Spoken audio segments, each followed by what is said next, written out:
Hey skiers, it's Bob with SkiEssentials.com. Welcome to our 2026 ski test. We've got a Stockli Stormrider 95 for you today.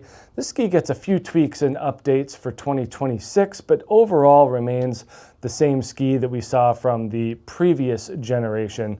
New graphic as well, making this just one of the cleanest and smoothest skis out there at this range. It is more of a traditional ski in terms of shape and style, with that flatter, more squared off tail and full sidewall throughout. There are certainly more playful mid-90s underfoot skis out there. There are also harder charging skis out there, but there aren't that many that combine both with such an incredible level of poise and silence. And yeah, you do pay a little bit extra for that Stockli feel, but what you're getting isn't really performance, it's more silence. So that's kind of the big deal with these Stocklis, specifically this Stormrider 95. It's not that it does anything particularly better than other high-end skis, it just does it a lot quieter. And it's very apparent once you get on a Stockli that you're skiing something that has a different level of construction quality to it. It is built with a poplar and beech and paulownia mix in the wood core. We do get 2 sheets of metal in this ski, and one of the new things they added is a rubber tip insert for this year. So as if it weren't quiet enough, it now gets more rubber in the shovel to further silence the ski. It's not terribly stiff. I think that, any ski with 2 sheets of metal kind of gets a reputation for being stiff.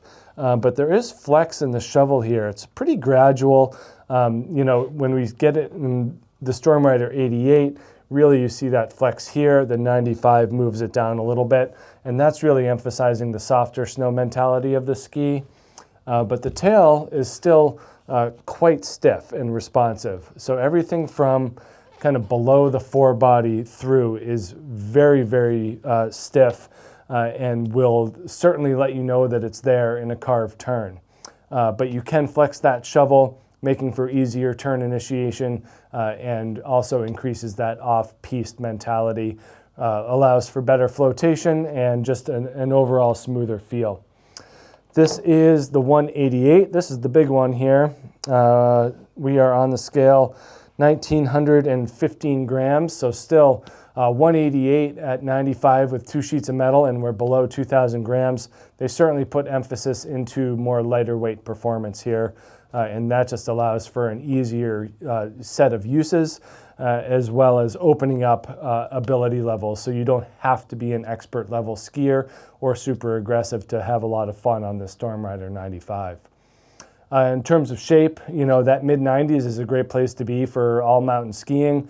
Again, more of a traditional, more directional shape on this ski here, with that more squared off tail.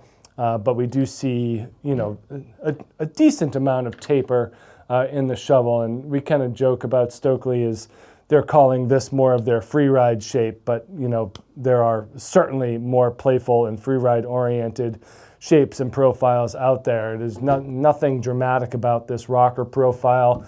As these Stormriders get wider, we do see an increase in early taper in the shovels. But when we look at the tail, it is very much a business-oriented tail, flat and square to the very end here, and not a lot of rocker. So these will hold on tight to the turns. We do get a 20-meter turn side cut radius here in the 188. So this thing prefers to just motor through long, smooth, gradual turns. If you want to tighten it up, you can. You just have to be prepared to kind of meet that tail at the end of the turn. It will certainly send you into the next turn with vigor and energy. We had a great day on these earlier this year. Very much a nice packed powder cold day, like perfect Stormrider 95 conditions. And yeah, this was the first one I grabbed on our media day and had an absolute blast. It's just about as smooth as you can get from a skiing experience. And yeah, totally fun, totally interesting. We do have some tester feedback from other people as well. Tester Greg Morrill notes that it's solid and gives you the feeling that it will handle anything.